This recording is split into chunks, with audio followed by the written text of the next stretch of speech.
কবি সুলতানা খানের লেখা ভাষা দিবস ২১শে ফেব্রুয়ারি। বাংলা ভাষা দিবস ২১শে ফেব্রুয়ারি, আমাদের ভাইয়ের রক্তে রাঙানো ২১শে ফেব্রুয়ারি। আমরা কি ভুলতে পারি? বরকত, সালাম, রফিক, জব্বর সকলে আমাদের ভাই। ভাষা আন্দোলনকারী শহীদদের আজ সম্মান জানাই। ১৯৫২ সালের ২১শে ফেব্রুয়ারি ভাষা আন্দোলনকারী শহীদদের আজ স্মরণ করি। কত শত দেহ রক্তে মিশেছে, কত শত প্রাণ শহীদ হয়েছে।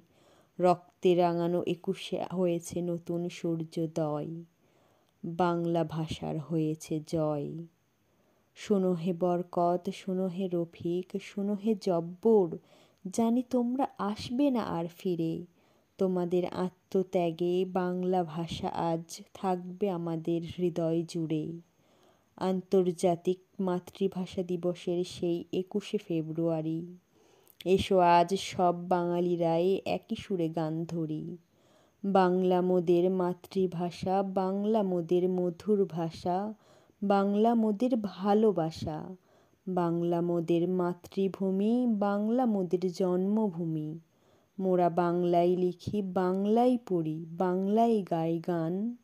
বাংলা মোদের মায়ের ভাষা, বাংলা মোদের প্রাণ। বাংলায় মোরা মাকে ডাকি, বাংলায় গাই গান। বাংলা মোদের প্রাণ রে বাবা, বাংলা মোদের প্রাণ।